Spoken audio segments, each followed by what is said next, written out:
अगले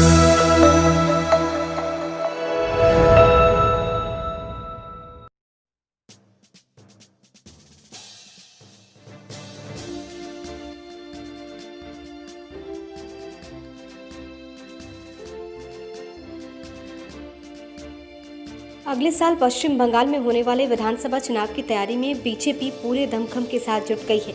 इसके लिए बीजेपी ने 117 सदस्यीय चुनाव प्रबंध टीम का गठन किया। इस टीम को 31 इकाइयों में बांट दिया गया है। सभी को अलग अलग टास्क दिए गए हैं। किसी यूनिट का काम एनआरआई के साथ समन्वय स्थापित करना है तो किसी का काम डेटा संग्रह करना।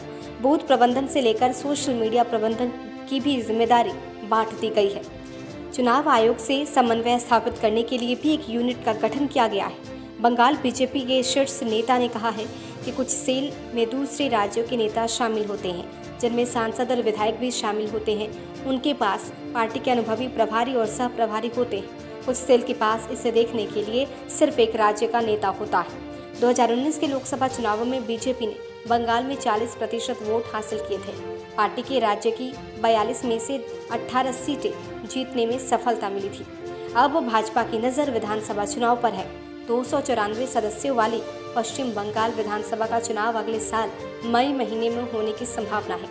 मिल रही जानकारी के मुताबिक बीजेपी की पूरी टीम दिल्ली में अपने केंद्रीय नेतृत्व की कड़ी निगरानी में काम करेगी, जिसमें केंद्रीय गृह मंत्री अमित शाह और पार्टी के राष्ट्रीय अध्यक्ष जेपी नड्डा शामिल होंगे। शाह और नड्डा के चुनाव खत्म होने तक हर महीने कुछ दिनों के लिए पश्चिम बंगाल में डेरा डालने की उम्मीद है। नजर रखने के साथ बीजेपी ने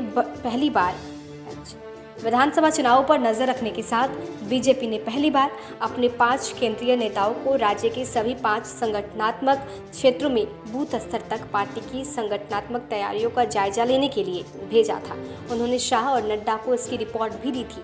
इस मामले की जानकारी रखने वाले पार्टी के शीर्ष पदाधिकारी ने कहा कि 294 भाजपा नेता चुनाव प्रचार के लिए स्थानीय इकाई के साथ काम करने के लिए दिल्ली और अन्य राज्यों से बंगाल पहुंचेंगे। वे प्रत्येक निर्वाचन क्षेत्र के लिए स्थापित की जाने वाली 45 सदस्यीय टीम का हिस्सा होंगे। मौजूदा जिला समितियां इन टीमों की सहायता करेंगी।